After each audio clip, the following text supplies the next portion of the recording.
best is yet to come. Yeah, the best is yet to come. We will see it, the best is yet to come. And all I know is this, the best is yet to come.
I've been known to take some punches. I'm no stranger to the fight.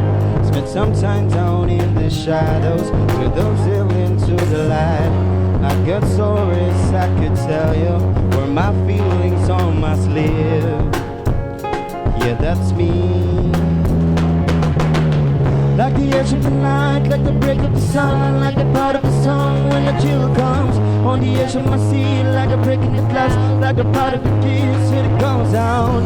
Some call it foolish, I call it fate. I can see the future, I don't know what's up ahead. See around the corner, I don't know what's coming next. Going to the answer, but I know it's not the end. All I know is this, the best is yet to come. Though it's on me to the skies, wicked to be to surprise. You can broke and steal my heart, you punch it into the pride.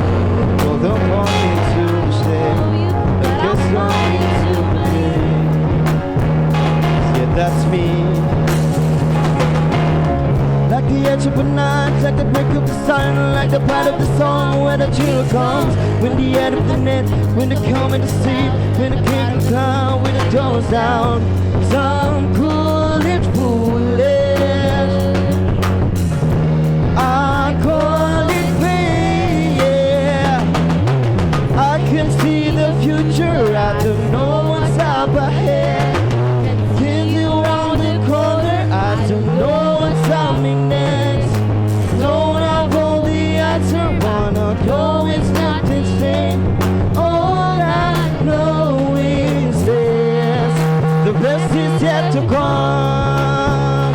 Oh, the best is yet to come. Oh, 'cause all I know is this, the best is yet to come.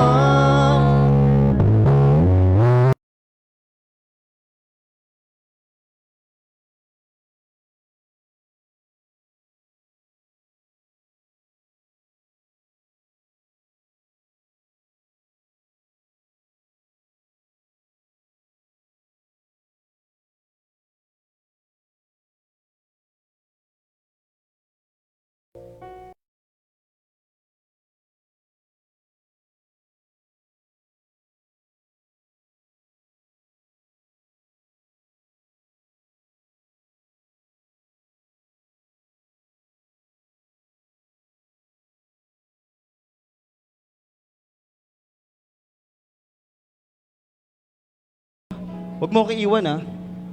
Yan. please. Sige po, anyahan ko po ang bawat isa na tumayo. Sige. Yung iba kakaupo lang, pero gusto ko po anyahan kayo na tumayo. Yan. At gusto ko lang po i-share sa inyo tong verse na to, James 22 verse 23. And the scripture says, Abraham believed God, and it was accounted to him as righteousness.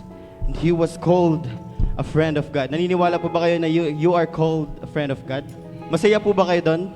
Na tinawag ka ng Diyos na friend? Amen? Napaka-rare nun eh. Gusto ko din tawag ni Lord ng friend eh. Hindi lang friend, anak pa. Amen? Yon. Sige, pwede po ba nating palakpakan si Lord? We sing. We are called the friend of God. We are thankful for this. Yes. We sing, who am I? Who am I that you are mindful of me? That you hear me when I call. Is it true that you are thinking of me? How you love me? Oh Lord, it's amazing. Who am I? Who am I that you are mindful of me? We sing how you love me when I go. Is it true? Is it true that you are thinking of me? How you love me? It's amazing, Lord, it's amazing. I am a friend of God, we believe it. I am a friend of God, yes it is. I am a friend of God, He calls me friend. Who am I that you are mindful of me? Yes it is, that you hear me when I go. I'm thankful for you, God. Is it true that you are thinking of me? We thank Lord how you love me. Oh Lord, it's amazing. I am a friend. I am a friend of God. I am a friend of God. We believe it. I am a friend of God. He calls me friend. I receive it. We say, I am a friend of God. We are thankful for that. I am a friend of God. I am a friend of God. He calls me friend. We are thankful that He is called a friend. We sing, God Almighty, Lord of glory, you have called me friend. I am thankful for that. We say, God Almighty, Lord of glory, you have called me friend. Are you thankful for that? I want to hear your voice. We say, God Almighty, Lord of glory, and you have called me friend. We say, I am a friend of God. Come on, shout it out. And I am a friend of God. I am a friend of God. He calls me friend. We are thankful. I am a friend of God. We believe it. I am a friend of God. I am a friend of God. He calls me friend. I am a friend. I am a friend of God. I am a friend of God. I am a friend of God. He calls me friend. He calls me friend. He calls me friend. He calls me friend. We Thank you, Holy Spirit, that you called us friend of God. Yeah. Thank you, Jesus. Amen. May tanong po ako sa inyo. Sino po dito yung may prayer na? Sino po dito yung nagpe-pray, Lord, sana magkabahay na ako? Lord, sana gumaling na ako? Sino po nagpe-pray nito? Lord, sana magka-kotse na ako? Sana magka-e-bike na. Ay, wag ng e-bike. Walang side mirror yan. Amen. Sino yung mga may prayer po dito? Alam ko may marami kayong prayer. Amen. Pero may prayer po ba dito yung sobrang tagal na? Pwede po ba tumaas? Yung prayer nyo na, ang tagal nyo na pinag-pray pero wala pa din. Anyone, sino po? Meron po ba? Wow! Parang lahat, na-receive nyo na yung prayer nyo. Galing. Thank you. Pero alam nyo po ba, marami po sa atin nagpipray ng sobrang tagal na. Inabot na ng years. Iba sa atin, nagtatampo na kay Lord eh. Lord, ang tagal ko nang pinagpipray to, bakit wala? Pero isa lang sasabihin ko po sa inyo, si Lord hindi po genie. Amen? Na pag nag-wish ka, bibigyan niya agad. Amen? Si Lord is miracle worker. Alam niya kung kailan niya ibibigay yan para sa'yo. Pag si Lord tinamaan ka ng favor, yung 5 years mo na pinagpipray, kaya niya ibigay ng 1 year. Minsan, instant pa. Do you believe it? Amen? Sabi po dito sa verse, ask and it will be given. Seek and you will find. Knock and will be opened to you. Ito po yung pinaka-verse na gusto ko. Alam niyo na po ito eh. Matthew 6:33. But seek first the kingdom and His righteousness, and all these things shall be added unto you. Amen. Ngayon, the moment pa lang na nandito ka ngayon, inuna mo na si Lord. Dapat ngayon, nasa Nuvali ka, nasa Tagaytay ka eh. Baka nga ngayon, naglalaba ka pa or natutulog ka pa. Pero inuna mo si Lord. Ito po yung good news. Exodus, I will personally go with you, parang si Moses, and I will give you rest. Everything will be fine for you. Amen. Kay Lord, may kapahingahan. Amen. Kay Lord, may kapahingahan. Kung napapagod ka, magpahinga ka lang. Amen. Just want to close your eyes. Amen. Let's pray. Holy presence, let's invite the Holy Spirit. That Lord, I will seek you. I will find you. Katulad ng sinabi sa salita, when you knock the door, it will be opened. And when you walk through the fire, you will not be burned. Amen.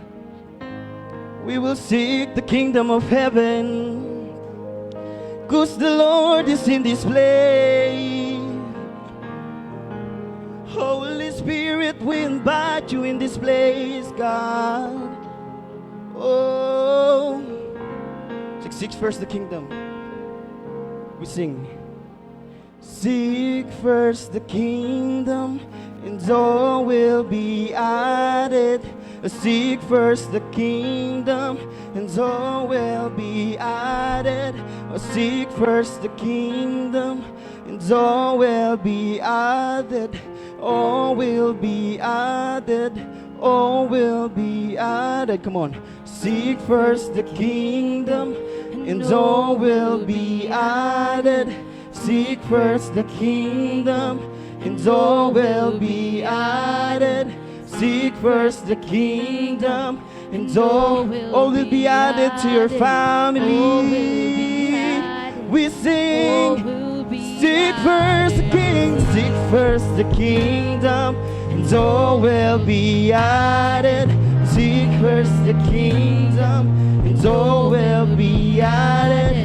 Seek first the kingdom, and all will be added unto you. We sing, seek first the kingdom, seek first the kingdom, and all will be added. Seek first the kingdom, and all will be added. Seek first the kingdom, and all will be added. All will be added. Seek first the kingdom, and all will be added. Seek first the kingdom, and all will be added. Seek first the kingdom, and all will be added. All will be added, and you will be filled.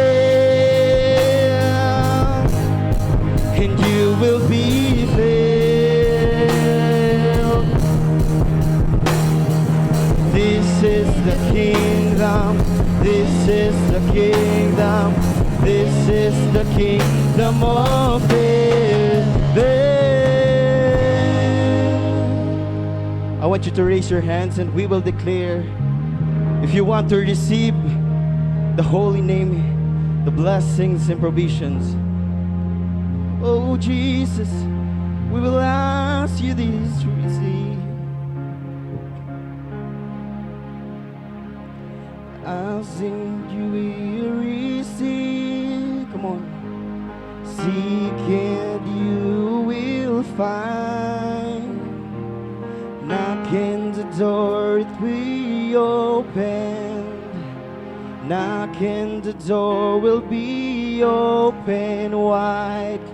As in you will receive. Seek and you will find. Knock and the door will be open. Knock and the door will be. Listen by the holy name. As in you will receive. We receive it. Seeking you will find. Knocking, the door will be. Many doors will be open to your family. We will declare.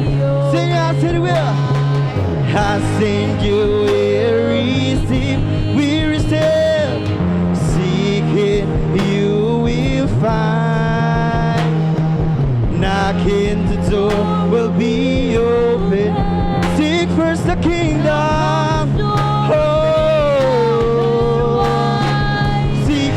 The kingdom and all will be added. Seek first the kingdom and all will be added. Seek first the kingdom and all will be added.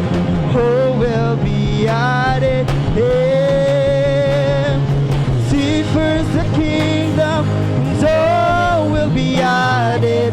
Seek first the kingdom and all will be added. Will be added unto you. We receive it. I receive it. We will shout. We will shout the victory. Thank you for your power, Lord. We will shout the victory. Because the enemy has no doors for my family. We sing. Because the enemy has been defeated. Because the enemy has been defeated and death couldn't hold you down. We're gonna lift our voice with a victory. We're gonna make these praises. Shout it louder. The enemy has been defeated and death couldn't hold you down. Our voice in victory. We're gonna make you praises. The enemy has been defeated. The enemy has been defeated and death couldn't hold you down. We're gonna lift our voice with a victory. We're gonna make you louder than your voice. Listen, the enemy has been defeated. This is our victory, hold you down. We're gonna lift our voice with a victory. We're gonna make your praise. The enemy has been defeated. The enemy has been defeated and death couldn't hold you down. We're gonna lift our voice with a victory. We're gonna make your praises loud. The enemy has been defeated and death couldn't hold you down. We're gonna lift our voice with a victory. We're gonna make your praises. We say, shout out to God with the voice of triumph. Shout out to God with the voice of praise. Shout out to God with the voice of. We lift your name. We lift your name up. We lift your name up. Shout out to God with the voice of triumph. Shout out to God with the voice of praise. Shout out to God with the voice of triumph. We lift your name. Shout it out. Shout out to God with the voice of triumph. Shout out to God with the voice of praise. Shout out to God with a voice of triumph. we lift your name up. We lift your name up. We lift your name up. We lift your name up. We lift your name up. We lift your name up. We lift your name up. We lift your name up. Come on, we lift your name. Lift up your voice to Jesus. We sing. We lift your name up. We lift your name up. We lift your name up. We lift your name up. We lift your name up. We lift your name up. We lift your name. We lift your name in the holy name. We lift your name up. We lift your name up. We lift your name up. We lift your name up. We lift your name up. We lift your name up. The enemy's been defeated. The enemy has been defeated. And death couldn't hold you down. We gotta lift our voice with a victory. We gotta make your praises. Now come on, every voice. The enemy has been defeated. Come on, every voice. And death couldn't hold you down. We're gonna lift our voice with a victory. We gotta. This is the victory. The enemy has been defeated. And death couldn't hold you down. We're gonna lift our voice in victory. We're gonna make your praises. Just for the last time. The enemy has been defeated. Death couldn't hold you down. We're gonna lift our voice with the victory. We're gonna make. Because the enemy has been defeated. The enemy has been defeated. Death couldn't hold you down. Oh, the enemy has been defeated. Oh, come on, clap our hands to Jesus. We give you praise to the holy name. Oh, thank you for your holy blood. We praise you. We receive. Come on, everybody, clap your hands to Jesus. We will shout, somebody shout, Jesus. We receive the Holy Spirit. Amen. Amen. Pwede nyo po bang high five yung katabi nyo, sabihin nyo, I receive it. I receive it. Amen. Thank you. Makakaupo na po ang bawat isa.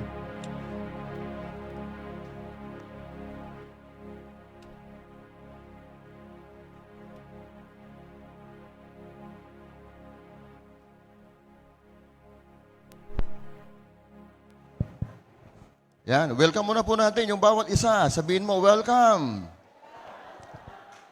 Yan. I'm happy to see you again.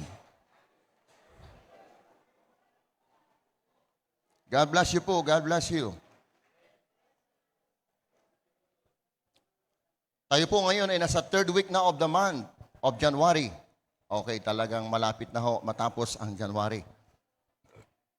Grabe, malapit na ho ang December. 11 months na lang. Excited na ba kayo? 11 months na lang, di ba ano? Lapit na. Praise God. Pagdating natin ng February, 10 months na lang. December na ulit. Sige po, tayo bago magsimula, tayo muna po mag-pray. Lord, salamat sa isang pagkakataon, Panginoon, kami narito.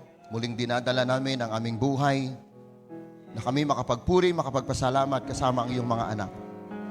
Isa pong malaking pribilehiyo, Panginoon, na kami po ay nakasama sa ganitong selebrasyon.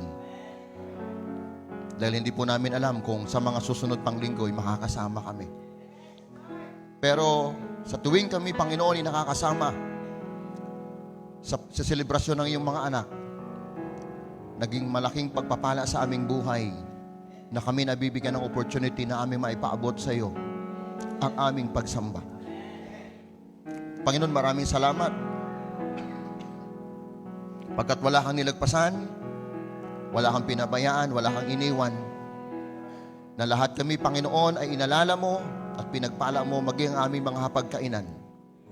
Kaya ang salitang salamat ay kulang para ibalik sa iyo ang iyong kagandahang loob. Pagpalain mo kami sa sandaling ito.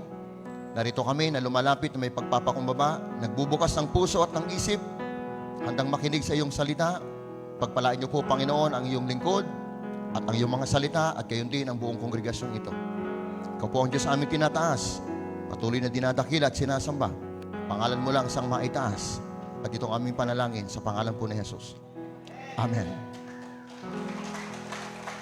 Sino po dito yung positibo pa rin ang pagtingin niya sa 2024? Malinaw pa rin po ba ang inyong, kumbaga, ang inyong vision?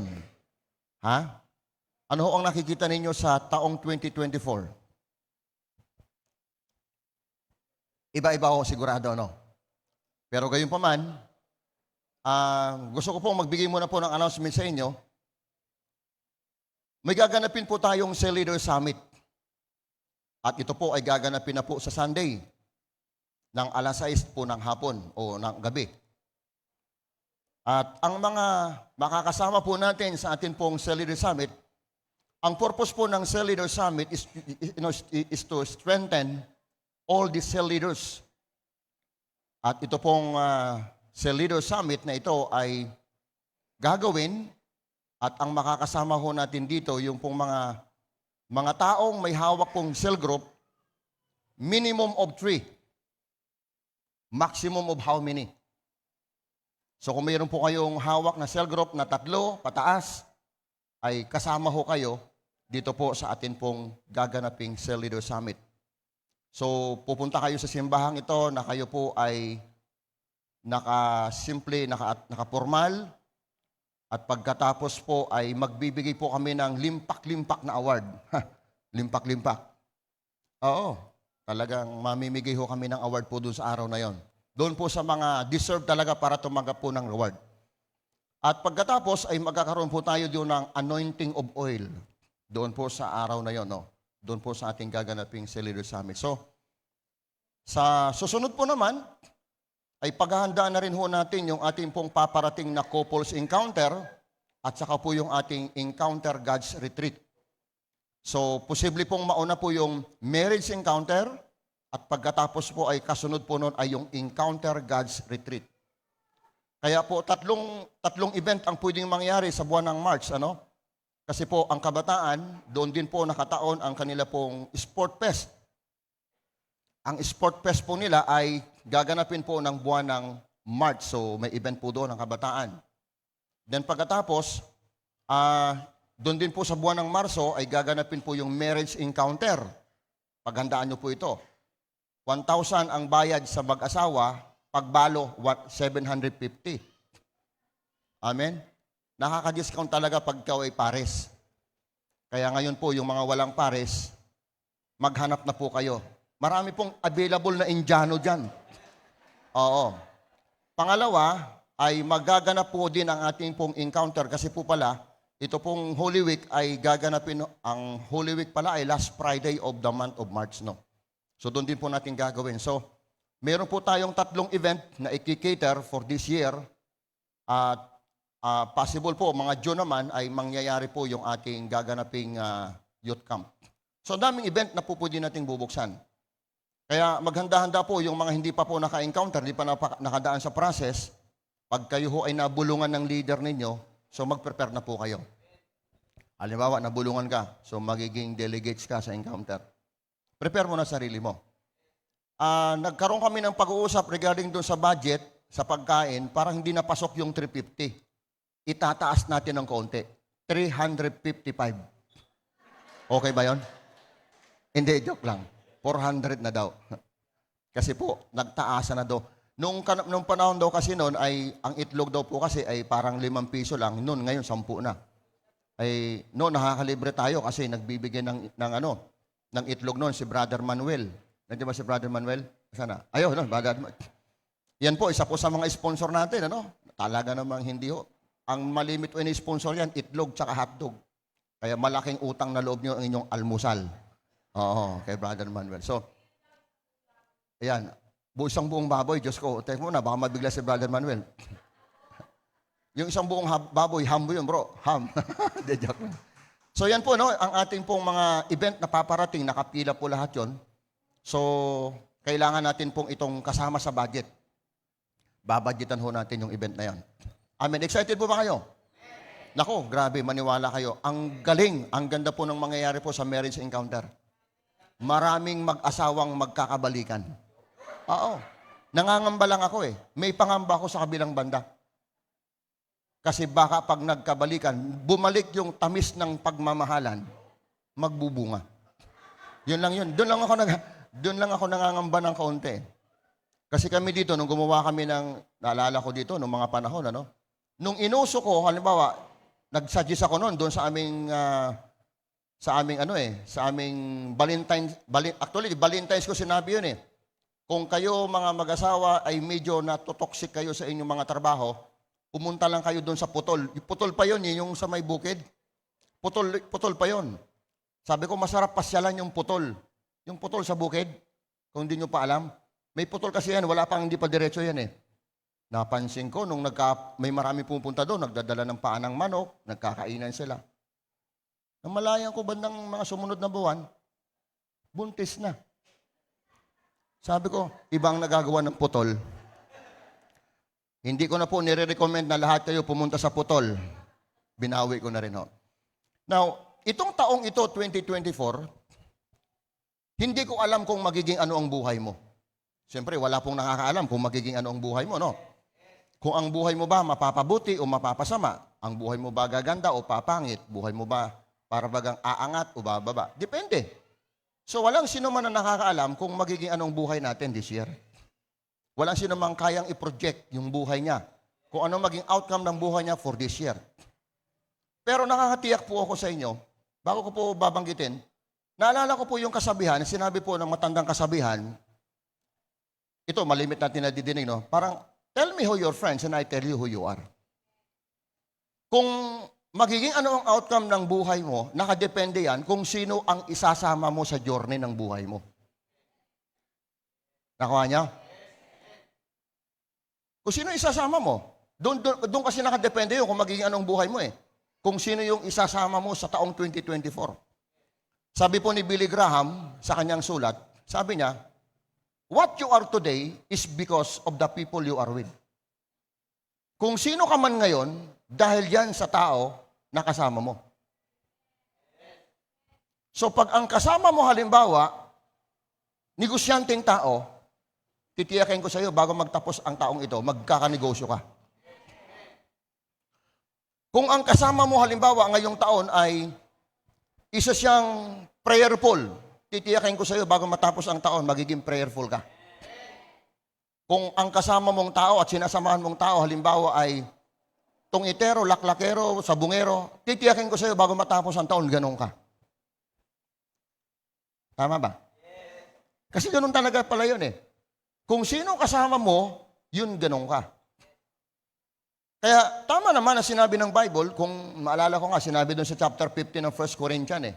Diba no? Verse 33, sabi doon, huwag kayong padaya kasi po ang masamang kasama nakakasira ng magandang ugali ng isang tao. Tama nga naman eh.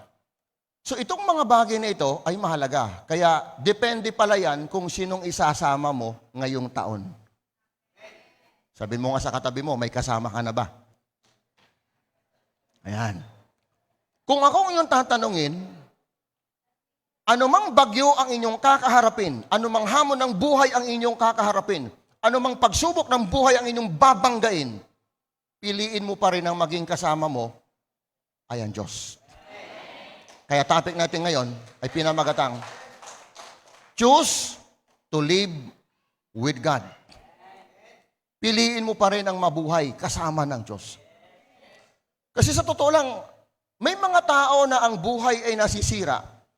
May mga tao ang buhay ay nawawasak. May mga buhay na dumadapa. Kasi sa panahon kapag sila may problema, mas pinipili nilang makasama yung barkada kaysa sa Diyos. Kung may problema ka, tapos ang magiging desisyon mo ay tumakbo sa barkada, titiyakin ko sa iyo, mapapasama buhay mo. Okay lang kung Christian. Pero kung hindi Christian, titiyakin ko sa iyo, walang maidudulot ng magandang impluwensya yan. Kaya kung may problema ka, hindi mo dapat alisin ang sarili mo sa Diyos. Sa kabila man ng malaki man ang iyong kinakaharap na pagsubok ng buhay, sana piliin mo pa rin ang mabuhay na kasama ang Diyos. Kasi pakikita ko po sa inyo ngayon, ano po ang benepisyong mabuhay kasama po ng Diyos. Okay.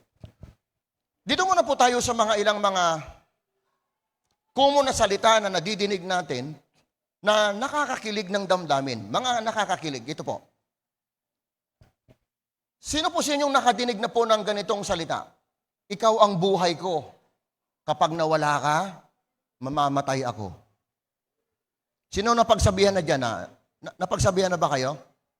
Ito, malimit ito. Nadidinig ko sa mga bagong magnobya.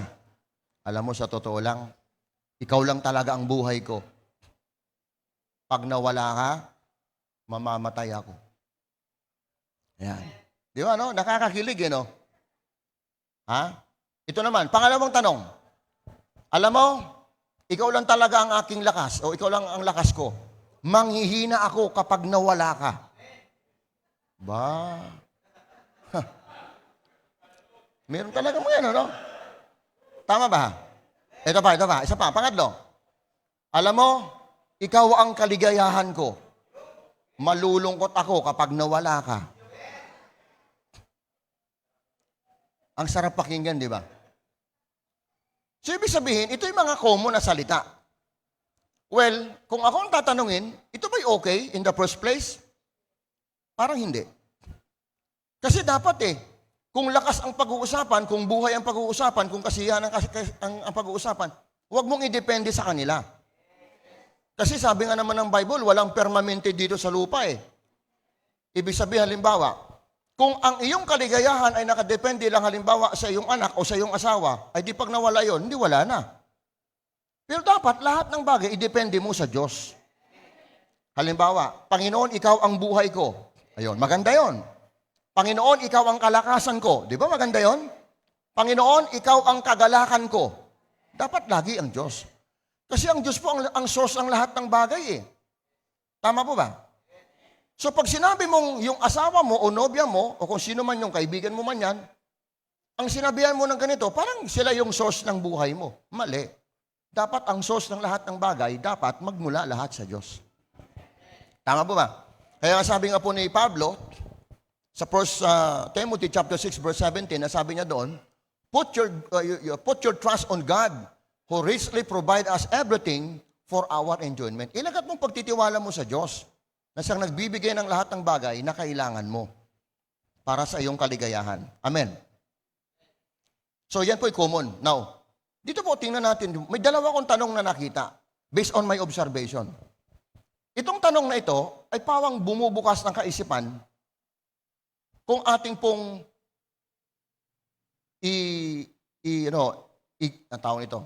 ilalakbay yung ating isip. Ganito pong mga common na nangyari. Tingnan mo yung tanong natin. Bakit kaya ang tao, kapag mahina na, lagi niyang naiisip ay ang maging malapit sa Diyos? Pag ang tao mahina na, katulad po halimbawa, yung mga senior citizen. Wala naman senior citizen dito, tama? Wala ditong senior, ha? Sino? Ayan. Alam niyo sa totoo lang, bakit kaya ang mga tao, kapag mahina na, lagi niyang iniisip mapalapit sa Diyos? Napansin niyo yan? Okay, ganito po ha. Sino ho dito yung dati kayo umati ng prayer meeting sa simbahan? Yung mga dibutong mga reliyoso. Sino dito nakaka-attend kayo ng prayer meeting? Ito, umaten. Yung iba hindi umaten, kaya hindi kayo purong reliyoso. Ako po kasi, nagsasabi ko sa inyo kasi po, isa po akong sakristan. Ako napansin ko lang, nung kasi sa dati kong simbahan, tuwing Miyerkules, ginaganap ang prayer meeting. Madalas ang mga pumupunta sa prayer meeting, mga lula. Bira ko makakita ng mga bata pumupunta doon. Yung iba naman doon pumupunta, hindi naman nakikinig. Pupunta doon pag may kasamang dalaga. Kaya ang tawag ng iba doon, hindi prayer meeting, prayer dating ang tawag na. Pero napansin ko, mas lamang ang may edad, ang mga matatanda, kaysa sa bata. Kaya pala itong mga matatanda ang siyang masipag sa pananalangin kasi gusto nilang mapalapit sa Diyos. Kasi naniniwala sila, konting panahon na lang, magkikita na sila. Sino dito gusto na makita si Lord? Yan. Ang napapansin ko naman sa malalakas, ito naman ang napansin ko sa malalakas. Kapag ang tao ay naging malakas, o malakas pa, parang madalang niyang maisip ang Diyos, madalang. Pag malakas pa no? Pag malakas pa yan, madalang niyang maisip ang Diyos. Ang lagi niya nasa isip, trabaho, negosyo, mapagkikitaan, pupuntahan, mga lakad, gimmick, sari-sari. Bakit kaya ang tao pag ganun? Pag mahina na, gusto mapalapit sa Diyos. Pero pag malakas pa, madalang maisip ang Diyos. Tama ba? Napansin niyo ba yung napapansin ko? Lalo pag bata-bata, talaga ang inisip lagi, gumala, lumakwat, maging masaya, gimmick, banding, yan ang malimit eh. Pero, bibihira ako makakita ng bata na bata pa, ang lagi nasa sa isip, Diyos. Pero madalang.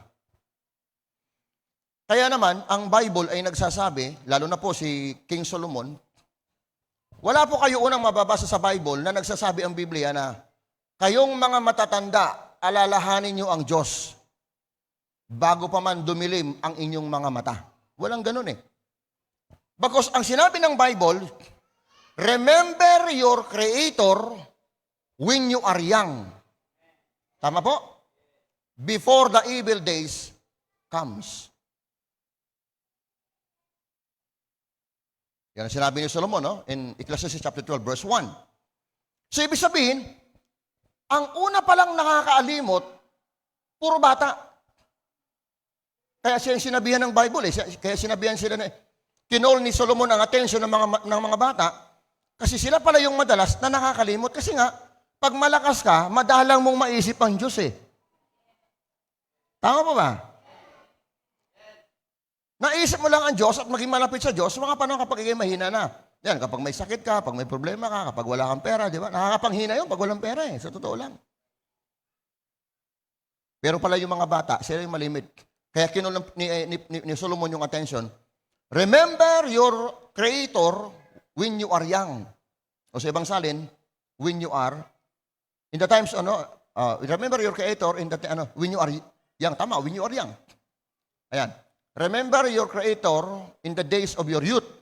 Youth ang binanggit dito, before the evil days or before the days of trouble come. Now, mapakita po ninyo rito, tayo palang mga bata-bata, katulad dito mga bata-bata, hindi malayong isang araw malimutan mo ang Diyos. Tama po ba? Di malayo. Kaya sana, huwag mong makalimutan ang Diyos. Sa mga panahong nalilimutan natin ang Diyos, hindi natin napapansin, may mga ipinadadala o may mga ipinahintulot na sitwasyon ang Diyos sa buhay ng tao na kapag dumating yung mga araw na yon, yung mga tawag nating the day of trouble, naaalala mo ang Diyos. Di ba no? Katulad po halimbawa ni Jonas, nang maka-encounter ng bagyo, sa kanya naalala ang Diyos. Katulad si Jairus, nung naghingalo ang kanyang anak, naalala niya ngayon ang Diyos. Parang ganito, kung ang sakit kaya ng anak ni Jairus na isang punong opisyal ng Roma ay simpleng sakit lang ng kulugo. Kulugo lang ang sakit. Sa tingin nyo kaya, lalapit kaya yun sa Diyos? Hindi, Kaya lang sa napaisip lumapit sa Panginoon kasi yung kanyang anak nag-aagaw buhay. Nabasa niyo yung kwento? Kaya pala minsan, inaalaw ng Diyos na maranasan natin yung mga medyo mabigat na pagsubok ng buhay. Simple lang pala para lang ipaalala sa'yo na may Diyos na ikaw na nakalilimutan. Ang sitwasyon ay nagpapaalala na ikaw ay dapat lumingon sa Diyos or manumbalik sa Diyos. Tama po ba? Ayan. Kaya po sabi ng Bible, meron po ditong isang statement sa Bible na atin pong mababasa. Ito po yung devotion ko nung nakaraan. Nang ito'y binasa ko, grabe ang dating sa akin. Ito po ang sabi sa Exodus chapter 24, verse 12. Ayan. Then the Lord said to Moses, come up to me on the mountain. Yung masabi niya dyan, and stay there. And I will give you the tablets of stones on which I have inscribed the instruction and commands so you can teach the people. Ibang dating sa akin ng salitang, come up to me. Tapos yung word na stay there. Wow! Iba ang dating. So, on this particular passage, para bagang ang presentation niya, God is inviting us to bring our lives into a higher places and then stay there. Sabi ng Lord, stay there. So makikita po natin, nung kausap ng Panginoon si Moises, sinasabi ng Panginoon kay Moises, ayon dito sa talata, parang hindi niya kailangan ang pera ni Moises. Hindi niya kailangan ang pinag-aralan ni Moises. Hindi niya kailangan ang profesyon ni Moises, ang career ni Moises, ang achievement ni Moises. Bagkus, ang kailangan ng Diyos kay Moises, buhay ni Moises. Kung tayo, parang ganun din. Hindi kailangan ng Diyos ang pera mo, ang trabaho mo, ang profesyon mo, ang karir mo. Kailangan pala ng Diyos ay walang iba, kundi ang buhay mo. Tama po ba? Isa sa pinakamahalaga sa Diyos, yan ay walang iba, kundi ang ating buhay. Kaya nga po sa talatang ito, yung salitang, come up to me and stay there, ay napakalinaw po na ang Diyos po ay nag-iimbita sa ating lahat na dalhin mo ang iyong sarili sa pinakamas mataas na level at manatili ka roon. Kasi bakit? Noong ang tao po ay nagkasala, nahulog ang tao sa mas pinakamababang aspeto ng buhay. Nang ang tao po ay nagkasala, nahulog ang tao sa mas pinakamababang level ng buhay. At nung ang tao po ay nahulog sa pinakamababa, ang tao po ay hindi na nakakaunawa sa Diyos. Bakit? Kasi po, naging madilim na ang pag-iisip ng tao. So dahil doon, wala na siyang natatanggap na mga instruction or mga utos mula sa Panginoon. Kaya kung inyo pong makikita, literally speaking, pagdating po ng hapon, saan po mas may ilaw pa? Saan pa po mas may liwanag? Sa baba o sa taas? Ha? Pagdating po ng hapon, halimbawa, mga alas 5:30, alas 6, saan po may ilaw? Saan pa po may araw? Ha? Sa taas, sa baba? Sa baba, madilim na. Pero sa taas, maliwanag pa. Isa pong simbolo na kapag ang buhay mo ay nasa taas, lagi ka nakakatanggap ng liwanag. Pero pag ang buhay mo ay nasa baba, malapit sa iyo ang dilim. So nung ang tao po ay bumagsak, ang tao po ay nagkasala, ang tao ay po'y bumagsak, kaya ang tawag doon, full of sin. Nahulog ang tao sa pinakamababa, at ang tao po ay naalisan o nawala ng pagkaintindi o pagkaunawa tungkol po sa Diyos. Bro, pakibuksan mo nga saglit ang Roma chapter 3, verse 10 to 11. So mapapansin po natin dito ang isang statement na sinasabi po ni Apostol Pablo. Sabi niya, it is written, there is no one righteous, not even one. There is no one who understand and no one who seeks God. So makikita niyo po roon, nung ang tao pala ay nagkasala, wala daw matuwid, wala kahit isa. At nung ang tao ay nagkasala, walang nakaintindi sa Diyos. Eh bakit wala nakaintindi? Kasi nga po, ang buhay ng tao, nung nagkasala, bumagsak sa mas pinakamababa. Para lang antena yan. Pag ang antena bumagsak, wala na pong matatanggap na channel. Tama po ba? Nakakita po ba kayo ng TV na walang antena? Meron. Yung pong nasa likod, tama ba? Pero yung TV na sinutukoy ko sa inyo, yung ating pinapanood, lahat po yan may antena eh. Tanggalin mo yung antena, wala ka makikita, blurred. Ang makita mo lang doon, puro munggo-munggo. Anong palabas? Munggo. Naintindihan niyo po ba ako mga kapatid ko? Kayo ba'y nandyan pa? At nung ang tao ay hindi na nakakaintindi sa Diyos, ang sabi ng Bible, sila daw po ay mga taong naging parang walang direksyon. Kaya nga, ang sabi sa Bible, sa Matthew chapter 9, sa verse 36, sabi ng Panginoon, when He saw the crowd, they were harassed, helpless, they are like sheep without shepherd. Ibig sabihin, ang mga taong ito, nang sila po'y bumagsak, ang mga tao po ay nagkanya-kanyang lakad. Bakit? Kasi po, nawalan sila ng signal or ng access pagdating po sa ating Panginoon. Kaya naman, ito pong pananawagan ng Panginoon kay Moises ay pwede itong gamitin natin sa ating sarili. God is inviting us to bring your life into the higher level or the highest places and stay there, sabi ng Lord. Then, the only way, no, for a person to return to God, ang tanging pamamaraan upang ang tao ito'y makabalik sa Diyos, ay walang iba daw, ano sabi diyan?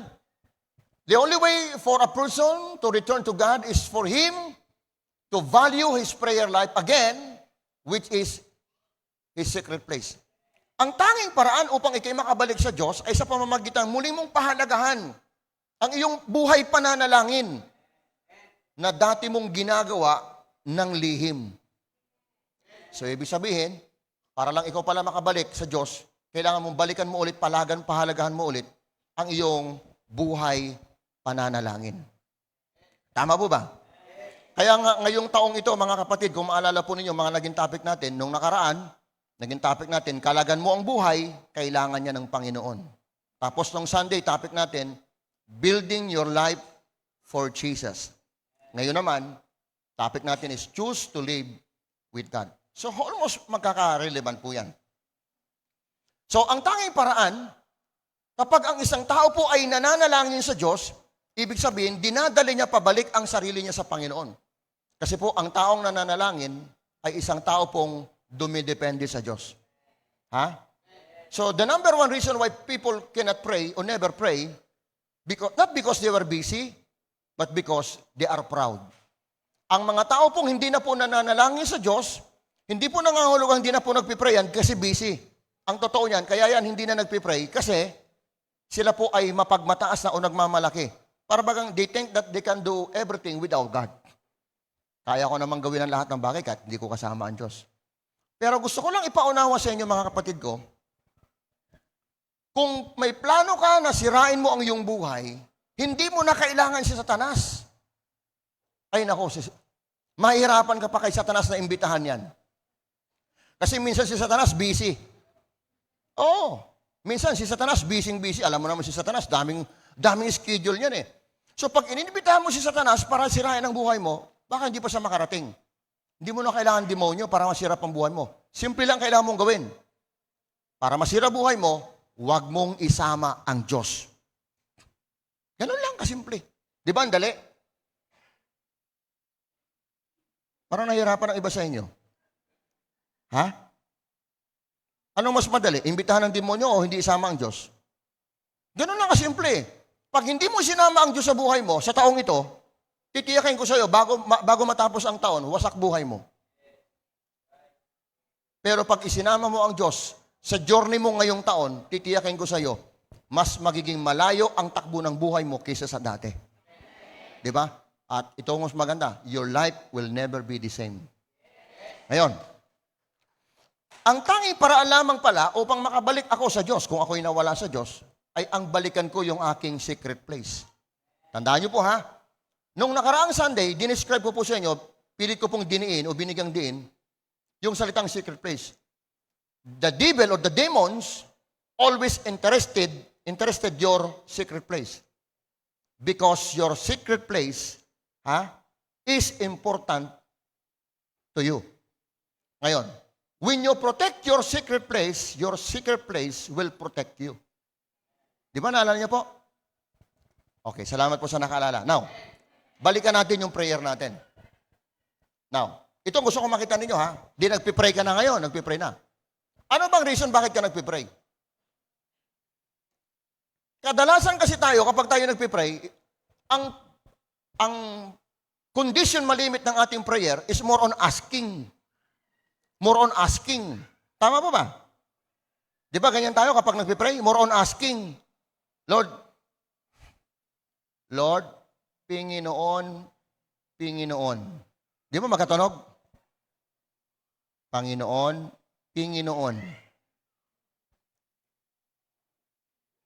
Yung iba nalilito sa inyo eh. Di ba ganyan tayo kapag tayo nagpipray? Panginoon.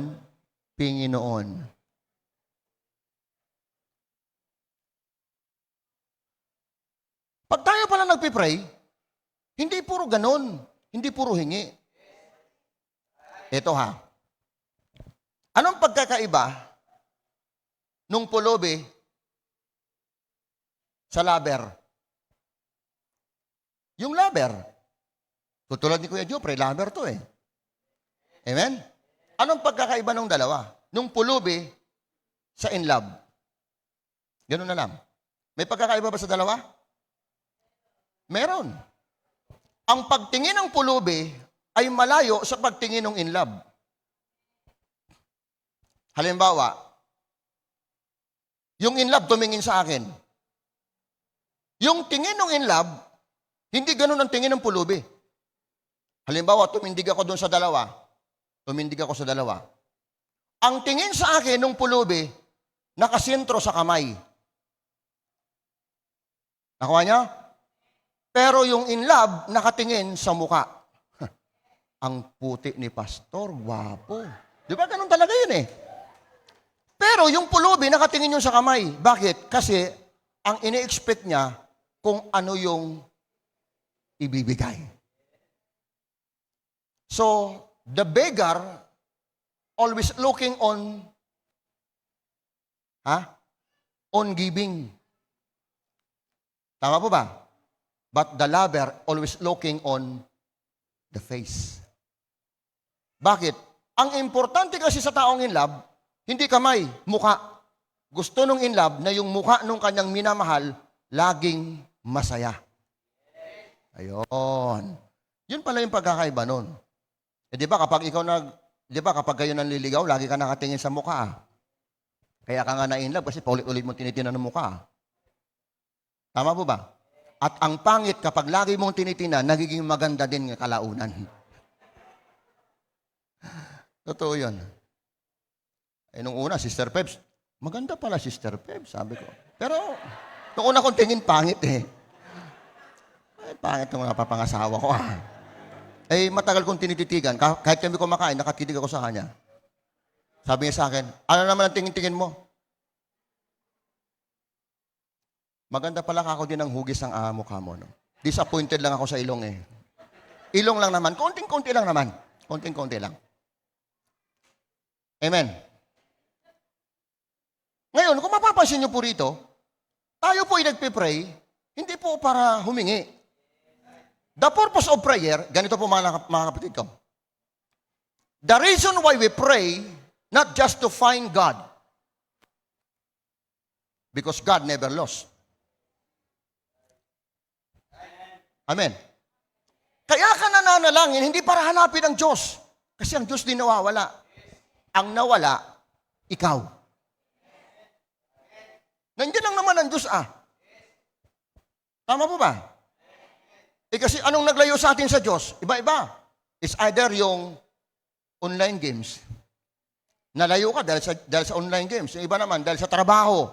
Yung iba naman dahil sa negosyo. Yung iba naman dahil sa kasalanan. Iba-iba eh. Tama mo ba? Subalit, kung mapapansin natin dito, tayo ay nagpipray, not just you want something from God. The reason why we pray, because you are willing to restore your relationship with God so that you can feel the presence of God again. Kaya ka nagpipray kasi gusto mong muling ma-build up yung relasyon mo sa Diyos.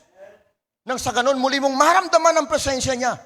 Kasi dati kapag tayo po, sino po dito sa inyo ang naka-experience na parang ang layo-layo na ni Lord sa'yo? Come on. Di ba naka-experience tayo ng ganyan? Parang ang layo na ng Panginoon sa akin, parang layo na ng Diyos. Tapos kakanta ka ngayon ng kantang ganito. Naglalaro sa hangin ang buhay ko.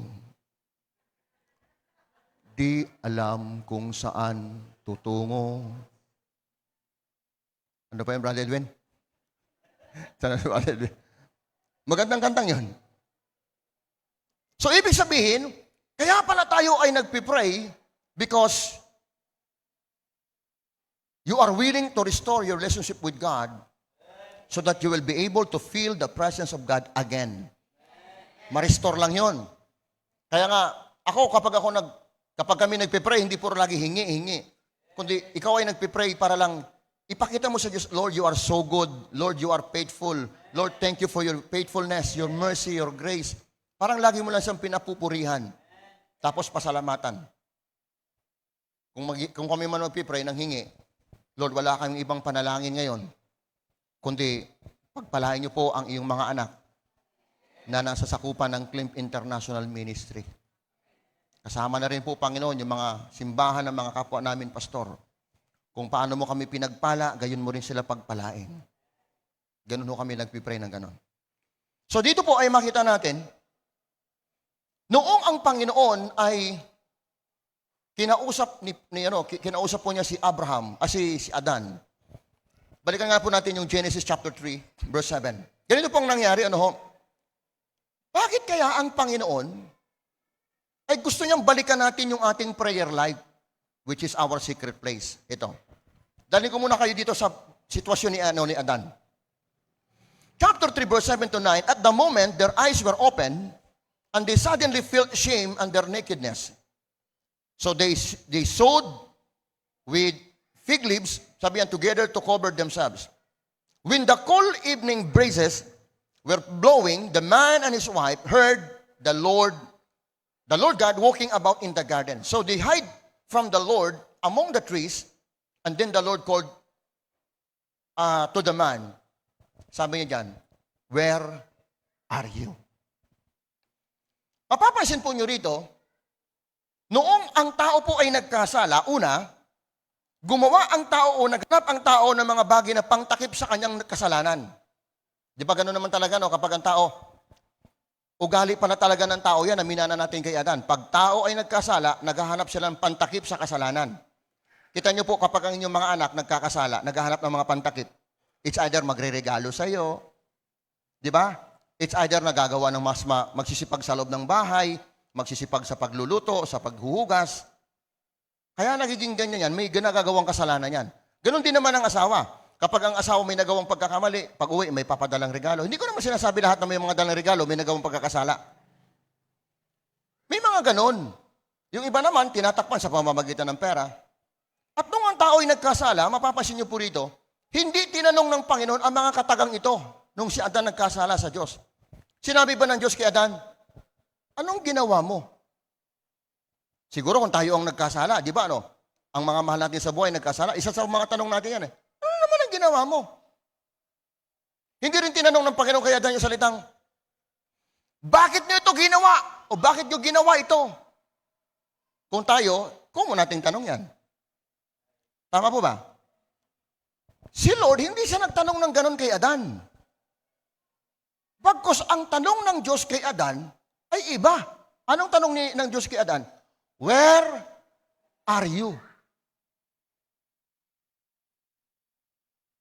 Ibig sabihin, God never condemned Adam when they committed sin. Hindi niya yan hinusgahan, hindi niya sinisi, walang sinabi ang Diyos na any form of condemnation. Bagkus ang sinabi lang ng Panginoon kay Adan, where are you? Where are you now?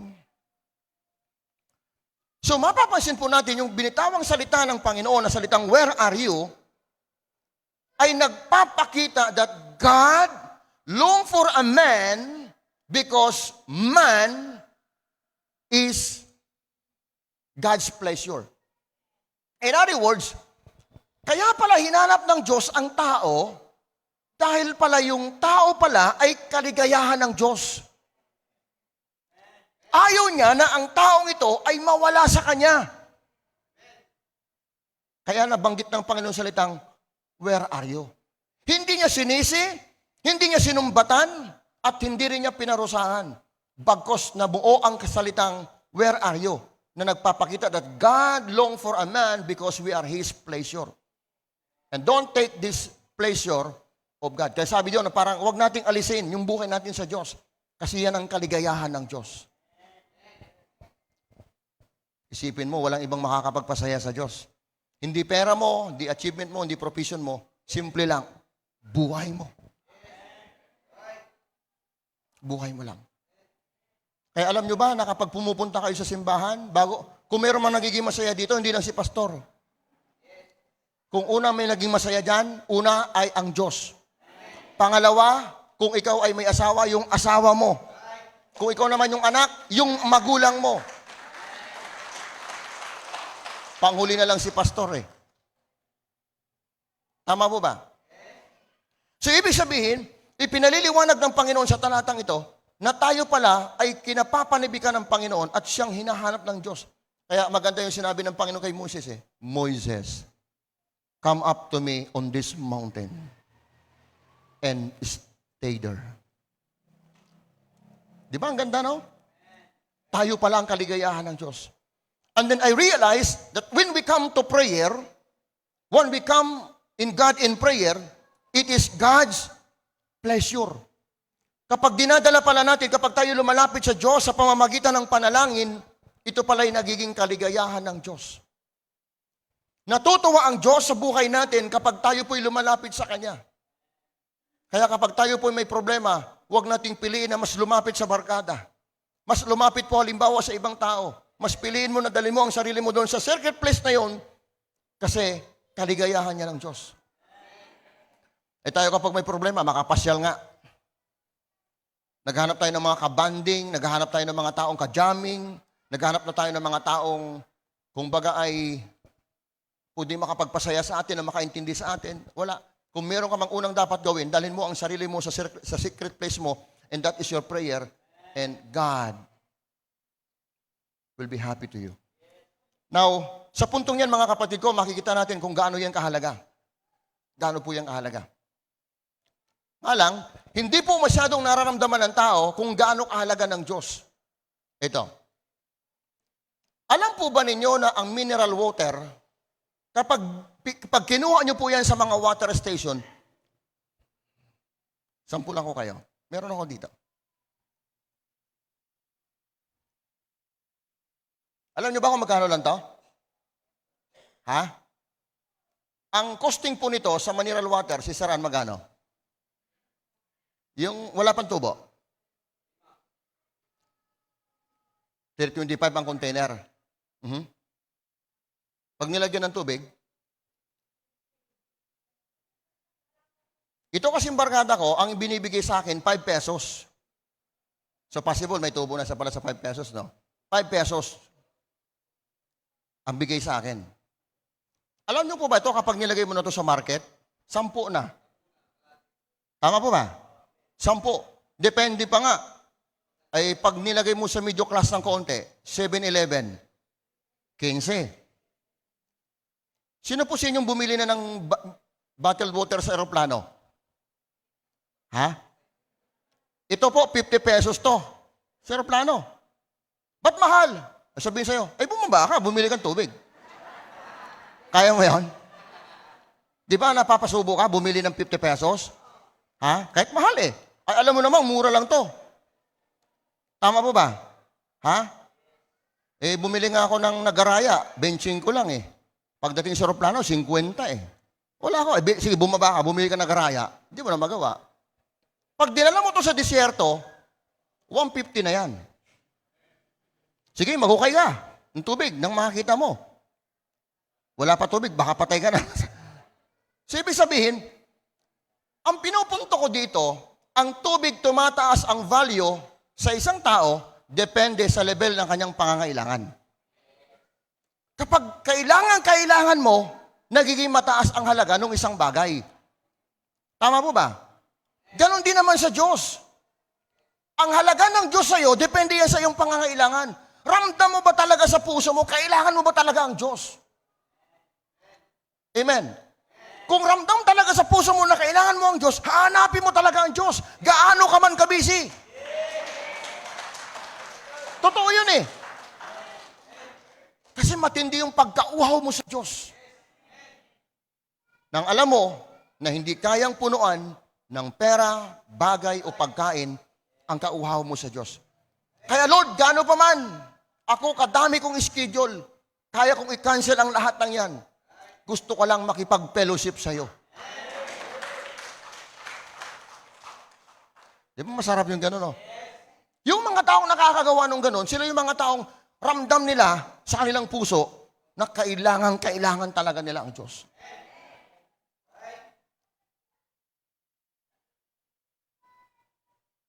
Nung nakaraan dito, may dumalaw na kapatiran natin galing Binyan. Sa opening ng negosyo ng aking isang anak, dumalaw. Galing Binyan, pumunta rito. Pagkatapos, nagtanong siya. Pastor, sabi niya, first time ko narating tong inyong lugar. 3 palapag pa lang inyong simbahan. Tapos sabi niya, lahat po ba yan taga Mabuhay? Bako hindi. Meron kami dito na isang kapatiran, taga GMA. Dito pa nagsisimba. Ano? Ang layo-layo ng GMA, dito pa nagsisimba? Oo, kako. Di nga. Oo, kako. Hindi ako nagbibiro. Di ba si Kuya Allen? Ngayon, si Kuya Allen, dito na ngayon eh. Galing pa GMA yun, dito pa nagsisimba. Meron pa nga kami kako, galing pa Antipulo eh. Dito pa nagsisimba. Kaso ngayon lang ako, may project ngayon, kaya hindi na ako nakakarating. Antipulo pa. Ang lalayo, pastor. Yan ko yung mga taong, pag alam nila kung gaano kahalaga ang Diyos, hindi sila nanghihinayang sa kung magkanong expenses na kanilang papakawalan. Because God is more precious than their expenses. Hindi katulad ka ako ng iba dyan, na sa kabilang kanto lang, hindi na makarating. Amen? Amen po ba? Di ba may mga tao sa kabilang kanto lang? Ba't di ka nagsimba? Wala akong pamasahe eh. Maglalakad ka na lang eh. Okay. Balikan natin itong ating pinag-uusapan. Kung ang tubig ay naging ganun kamahal, depende sa lugar, at ito'y naging mahalaga sa iyo dahil sa iyong pangangailangan, dapat ganun din ang maunawaan natin sa prinsipyong ito. Next slide, please. Genesis chapter 1, verse 11. God commanded the land or the soil, in another version, to produce vegetation. Sabi ng Panginoon, and then God said, let the land produce vegetation, seed-bearing, sabi niya, seed-bearing plants, and trees on the land, and bear fruit with seed in it, in according to their various kind, and it was so. Inutusan ng Panginoon ang lupa na mag-produce siya daw ng halaman. Ibig sabihin, lumalabas, ang naiproduce pala ng land or ng soil, ay yan po yung mga yung fruits, trees, and vegetables. Galing pala lahat yan sa lupa. Tama po ba? Hindi po yan galing sa Diyos. Galing po yan sa lupa. Kasi inutusan ng Panginoon ang soil na mag-produce ng mga halaman na nagbubunga at may buto. Napakagaling ni Lord. Hindi siya nag-produce ng mga halaman ng mga prutas na seedless. Kasi daw po yung mga seedless, yun daw po yung makasarili. Kasi wala nang kasunod eh. Tama po ba? Kaya pala si Lord nag-produce ng mga bunga, ng mga puno nagbubunga na may buto para may makain pa yung susunod na henerasyon. Amen. Tama po. Nandiyan pa ba kayo? Kaya pag kumain kayo ng santol, isama nyo na buto. Amen? Kasi paglabas nun, tutubo yon, kakainin ulit yon ng susunod mong henerasyon. Nung apo. Ituro mo naman sa apo mo, kapag kumain ka ng santol, isama buto. Para paglabas nun, tutubo ulit yon, kakainin naman yon, susunod na yung magiging apo. Di ba masarap lang santol? Kasi galing yun dito eh. Kita mo yung niluluwan, dito tumutubo. Yung talaga dito tumutubo kasi talaga. Malinis na yun eh. Amen? Parang di kayo makapaniwala. Now, mapapansin nyo po rito, kung ang puno, kung ang plants and trees ay galing sa soil, tanong ko sa inyo, sinong may pangangailangan sa dalawa? Yung soil sa trees o yung trees sa soil? Sino may pangangailangan? Siyempre, yung trees, yung plants. Ano kaya ang mangyayari sa lupa pag walang soil? Oh, sorry. Ano kaya ang mangyayari sa lupa pag walang plants? Ha? Anong mangyayari kaya sa lupa pag wala ang puno? As tingin nyo. What will happen the soil without plants? And what will happen the plants without soil? Pag ang puno wala namang lupa, ano mangyayari sa puno? Ha? Okay. Pag ang lupa walang puno, ano mangyayari sa lupa? Mananatiling lupa. Pero kapag ang puno walang lupa, mangyayari sa lupa, mamamatay. So plants without soil, it will die. The same with the fish and the water. And God also commanded the water, produce fish. In other words, fish comes from the water. So water without fish, water remain water. But fish without water, it will die. The same with man and God. Lahat tayo nagmula sa Diyos. Tama mo ba? So ibig sabihin, dahil tayo nagmula sa Diyos, lumalabas, hindi natin kayang mabuhay ng walang Diyos. Kung papaanong hindi kayang mabuhay ng puno ng walang lupa, ganun din dapat ang tao. Dapat maramdaman natin yun. In other words,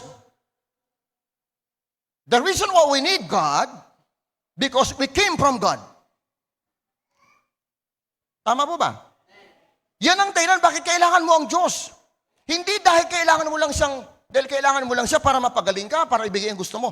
Ang dahilan kung bakit natin kailangan ng Diyos dahil tayo nagmula sa Diyos.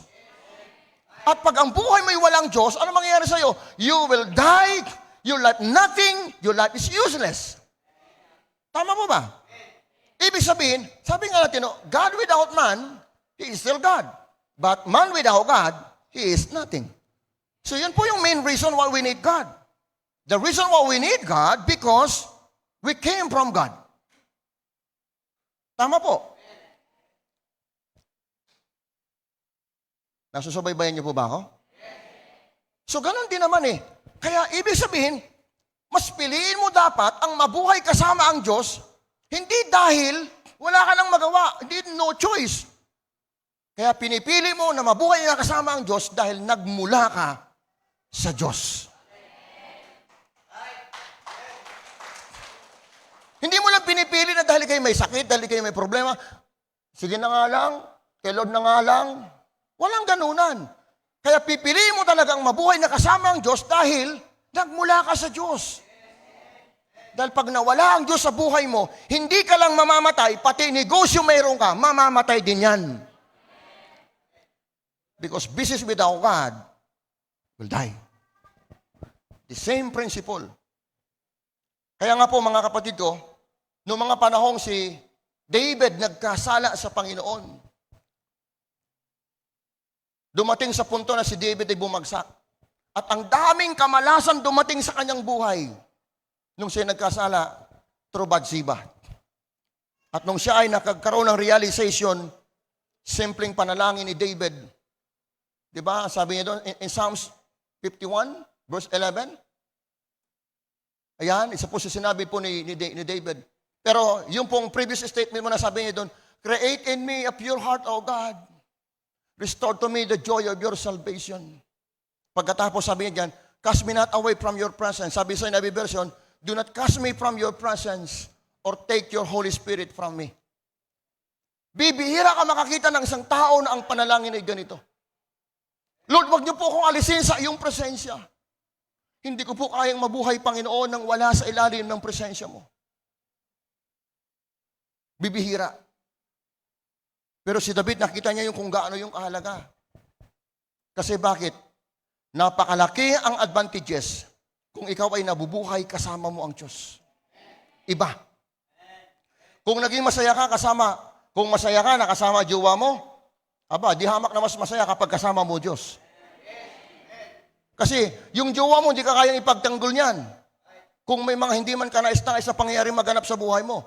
Pero titiyakin ko sa iyo ang Diyos. Pag yan ang kasama mo, kwento lang. Ito ay kwento ng isang kapatiran sa Mindoro. Sikat siyang negosyante. Ang kanyang negosyo ay pagbibintan at pagbibili ng palay. At iniluluwas siya ng Maynila at ginagawang bigas. Habang siya galing sa Bible study, alas 10 daw ng gabi, pauwi na siya, tinambangan siya ng 3 lalaki. Mantakin mo nung pagtangbang sa kanya, ang purpose para sa kidnapin. Kasi nga, mayaman, palibasa, mayaman, mapagkikitaan. Nung daw ito'y dakipin niya na, kanilang huhulihin, akmang kanilang dadakutin na yung babae, Meron daw pong dalawang matangkad na lalaking mataas na kulay puti ang umipit sa kanila. Hindi daw sila makalusot-lusot. Pagkatapos daw, akma na naman doon nila na kanila daw itong datakutin, iniipit daw sila ng dalawang lalaki na matangkad na mataas sa kulay puti. Ano daw meron dito? Bakit itong taong ito may dalawang lalaki daw na maputi na matangkad? Hindi nila sukat akalain hanggang tinamaan na daw sila ng takot, hanggang sila umurong, hanggang sila umatras, hanggang binitawan na nila yung babae. Kalaunan, paglipas daw ng ilang panahon, ay nagkwento. Kasi isa doon sa mga nakasama naging Christian. Alam mo nangyari? Sabi niya, alam mo ba, ante, ang tawag ante, alam mo ba, minsan ka na namin binalakan ng masama. Nung isa sa mga kasamahan namin, kasi gusto ka sana namin kidnapin. Pero alam mo ba, nagtaka kami. Ibang klase ka? Meron kang backup na hindi ninyo nakikita? Pinaliwanag kayo ng membro doon sa pastor. Ang sabi ng pastor, alam mo, napakapalad ka. Sa gitna ng masamang mga balak, ipinagtanggol ka ng mga anghel. Sipin mo, may dalawang anghel na umiipit doon sa mga ano. Kaya napakasarap no kapag ikaw talaga meron kang pagkasama mo talaga si Lord. Walang ibang magtatanggol sa iyo kundi ang Diyos. Gamit ng anghel. Amen? Di ba? Napakaganda, no?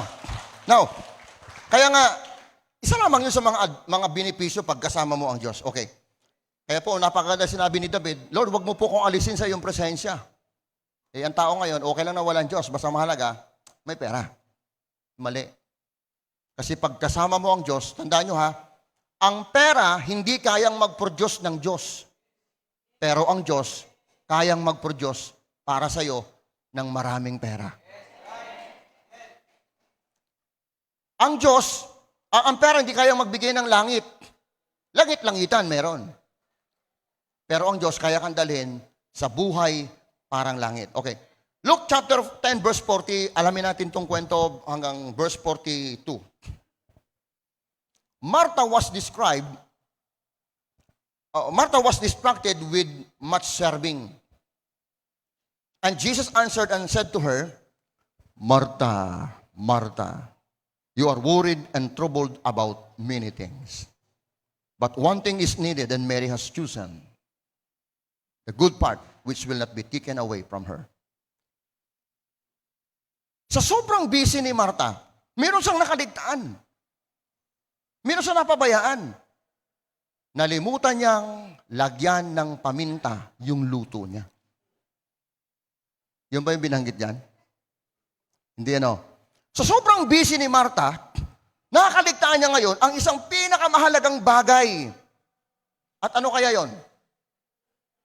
Martha was distracted by many things and she forgot one thing. Ano yon? And that was to dwell in the presence of God. Na yun ang pinili ni Mary. Si Martha, busy-busy sa paghugas. Sabi ni Maria, hayaan mo yung hugas. Dito muna tayo kay Jesus, makinig. Alam mo yung hugas, nagagawa ng solusyon yan. Ito, bihirang pagkakataon to. Nakuha niyo po? So si Martha, pinahalagahan yung luto. Si Maria, pinahalagahan makipag-usap sa Diyos. Sino dito sa inyo pagkagising sa umaga, agad iniisip luto? Yan. Tawag dyan, Martha descendants. Amen? Ha? Pero naman yung paggising mo sa umaga, makikipag-usap mo na kay Lord. Dear Lord, kung ako naman ang inyong kakamustahin, nasa mabuti naman po akong kalagayan. Kayo po, Lord, kamusta po kayo? Nagpapadala pala ng sulat, no? Ang nagmamahal, Sita. So mapapansin niyo po, ang isang bagay na nakaligtaan ni Moises o ni Martha ay ang mamalagi, manahan sa presensya ng Diyos. Tama ba? Pinili niya yon. Pinili ni Martha yung magtrabaho, maging busy. Hindi katulad ni Maria na mas pinili niya ang makinig sa Diyos, manahan sa presensya ng Diyos. Kayo ba'y nandyan pa? Now, gaano man kalaki ng problema ang inyong kakaharapin sa taong 2024, piliin mo sana na mamalagi kasama ng Diyos or kailanman huwag kang tatalikod sa Diyos. No, huwag kang bibitaw sa Diyos. Laging piliin ang mamuhay na kasama ang Diyos. Sapagkat sabi ng Bible in Colossians chapter 3 verse 11, if then you were raised with Christ, sabi niya doon, seek those things which are above, where Christ is, and sitting at the right hand of God. Pagkatapos sabi niya, kapag tayo po may problema, ano sabi niya dyan? Set your mind on the things above, not on the things on the earth. Kapag tayo daw po ay may problema man sa buhay o may mabigat mang hamon ng buhay, ang lagi mo dapat isipin daw ay mga bagay na makalangit. Huwag yung mga bagay na sa ibabaw ng lupa. Bihira yun. Kaya nga sabi ng Bible, yung salitang sinabi ng Panginoon kay Moses, come up to me and stay there. Ibig sabihin, dalhin mo ang sarili mo sa pinakamas mataas na level. Huwag mong ibaba. Huwag mong hayaan na ibagsak ka ng trabaho, ng negosyo, ng anumang kaabalahan. Dalhin mo ang sarili mo sa pinakamataas na level ng buhay. Lagi ka makipag-usap sa Diyos.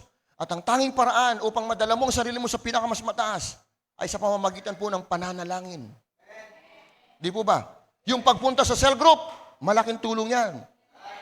Kasi masasabi natin, cell group is a higher place. Going to church is a higher place. Tama po ba? Yung doing your personal devotion is a higher place. Yan yung mga matataas na bagay na sinasabi ng Panginoon sa Bible. Colossians chapter 2, verse 6 hanggang 7. Ano sabi ng Bible? So then, just as you receive Christ, Jesus as your Lord. Ano sabi niya? Continue to live your lives in Him. Magpatuloy kayo, yamang tinanggap niyo ang Panginoon na maging yung Panginoon at tagapagligtas. Magpatuloy kayong mabuhay para sa Kanya. Rooted and built up in Him, strengthened in the faith as you were taught, sabi niyan, and overflowing with thankfulness. Mga kapatid, napakaganda po. Ang sinasabi po ng talata, magpatuloy tayong mabuhay. Bakit sinabi ito ni Pablo? Kasi alam ni Pablo, kung ikaw ay mabuhay na kasama ng Diyos at para sa Diyos, ang buhay mo hindi papangit ng papangit ng papangit. Ang buhay mo ay paganda ng paganda ng paganda ng paganda. Pag pinili mo sa gitna ng problema na mabuhay kasama ng Diyos, ang buhay mo hindi pagulo ng pagulo, kundi paayos ng paayos ng paayos ng paayos.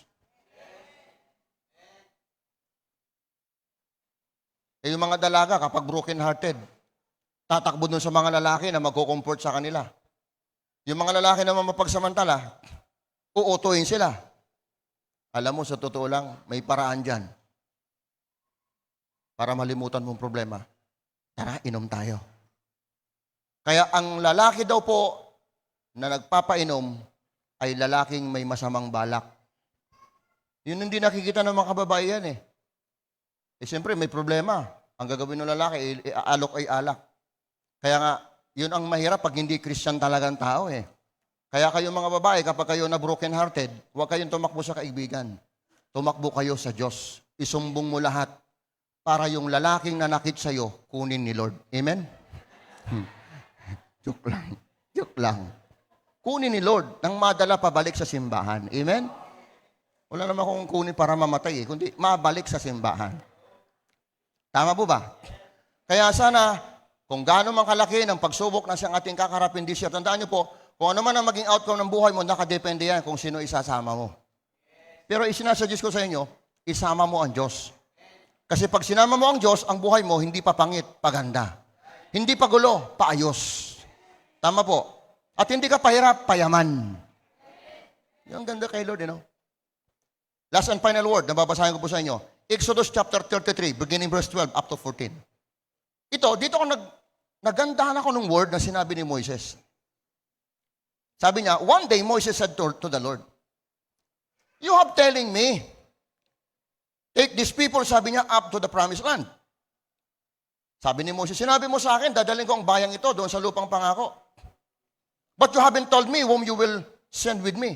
Pero di mo naman sinabi sa akin kung sino kasama ko. Sabi ni Moises, you have told me, I know you by name. And I look favorably on you. Sabi niya, no? Sinabi mo sa akin, nakilala mo ako sa pangalan. Diba? At nakasumbong ako ng pabor sa iyo. Tama yan. Sabi niya, it is true. that you look favorably on me. Let me know your ways, so I may understand you more fully. Dito ko nagustuhan itong word na ito. Una mo ng passage, sabi niya, Lord, ipaalam mo sa akin, ipakita mo sa akin yung pamamaraan nang maintindihan pa kita. Sabi niya, sa buhay natin as Christian, kapag tayo ay may problema, never tayong nagtanong sa Diyos, Lord, ibigay mo nga sa akin, Panginoon, yung iyong pamamaraan. Never tayo nagtanong sa Diyos ng ganyan. Bakit hindi natin subukan na, Lord, pwede mo bang ibigay sa akin, Panginoon, yung pamamaraan para maintindihan ko po yung sitwasyong nangyayari sa akin ngayon? Baka yung pamamaraan ng Diyos mas madali kaysa pamamaraan mo. Kaya kapag tayo po halimbawa ay nananalangin sa Panginoon, laging ganito, Lord, not my will but yours be done. Not my ways but your ways alone. Nawa, Panginoon, hindi pamamaraan ko ang masunod, kundi pamamaraan mo. Hindi kagustuhan ko ang matupad, kundi kagustuhan mo. Okay ba yan? Pagkatapos, sabi ni Moises, and remember that this nation is your very own people. Ito nagustuhan ko. Then the Lord replied, I will personally go with you, Moses, and I will give you rest, and everything will be fine for you. Wow! Pag ang Diyos ay kasama mo, gaano man katindi ng problema ang iyong posibleng kakaharapin, lagi kang panatag, lagi kang may kapahingahan, lagi kang mayroong kaayusan. Bakit? Sapagkat ang pangako ng Diyos, kung siya daw ay kasama mo, lahat ng bagay ay magiging maayos. Everything will be fine. Di ba? Malabo man sa unang tingin, pero pag ang Diyos ang kasama mo, magiging malinaw din. At ang pangako niya sa iyo, everything will be fine. Including your future. Kaya dito yung mga babaeng walang future, pag sinama mo si Lord, bibigyan ka ng future. Totoo yan. Tama ba? At yung future na yon, magiging iyong forever. Sabihin mo lang kung anong nation. Oh. Anong gusto mo ba? Apam? Indiano? Koreano? O sasabihin mo, Lord, bahala ka na. Huwag ganon. Kasi pag si Lord ang pinapili, baka di mo magustuhan. Tama po ba? Parang yung isa, Lord, pagtungtong ko ng 30 years old, ang kauna-unahang papasok sa simbahan, siya na. Ay ang pumasok ay maitim, tapos kulot. Sabi, si Lord naman nagbibiro.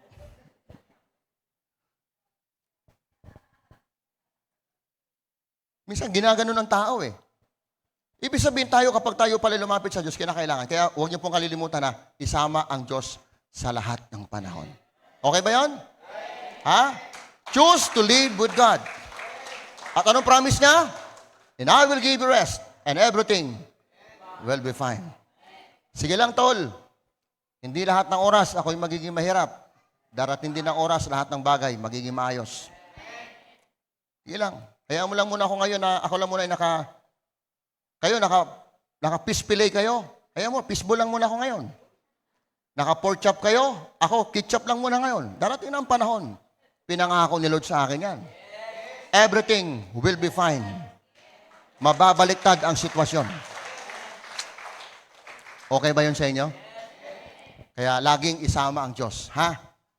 Huwag makontento at huwag mag-enjoy sa barkada, sa boss, sa manager, sa supervisor.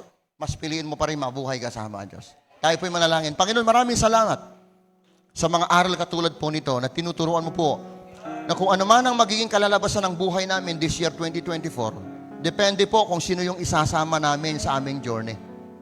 Pero sa kwento po ng buhay ni Moises, naging maayos, naging matagumpay, at naging pinagpala ang taon ng paglalakbay ni Moises sapagkat wala siyang ibang isinama kundi ang Diyos ni Abraham, Diyos ni Isaac, at ang Diyos ni Jacob. Ganon din, Panginoon, kami ngayon ay wala po kaming ibang panalangin.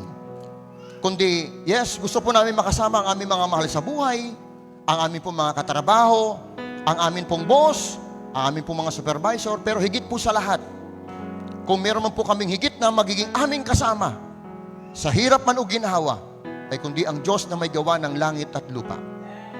Sapagkat kung kami sa iyo, Panginoon, ay aasa, lahat ng magagandang bagay ay ibibigay mo sa amin. Sabi mo nga, Panginoon, na kung kami po o kung kayo po ay ang aming kasama, laging ang pagtatagumpay, laging nakabaling sa amin.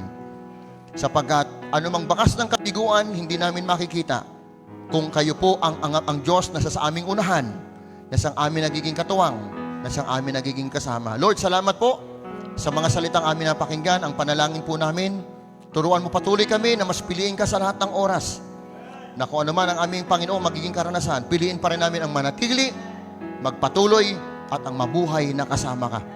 Salamat po ng marami. Humingi din kami ng tawad sa inyo. Minsan pinili namin ang mamuhay sa piling ng ibang tao. Hindi po namin naisip ang mamuhay kasama ka. Sa mga sandaling dumating sa aming buhay yon, nagsisisi po kami. Sapagkat tunay nga, Panginoon, na wala na pong masihigit pa ang mabuhay na kasama ka. Kaya po, Panginoon, sa mga sandaling ito, kami po ay magiging maingat sa bawat naming gagawing desisyon. At kami lagi, Panginoong, susunod ang piliin ka sa lahat ng panahon. Sa iyo lang mga papuri, pagdakil at buong parangal. At ito ang aming sama-samang panalangin sa pangalan po ni Jesus.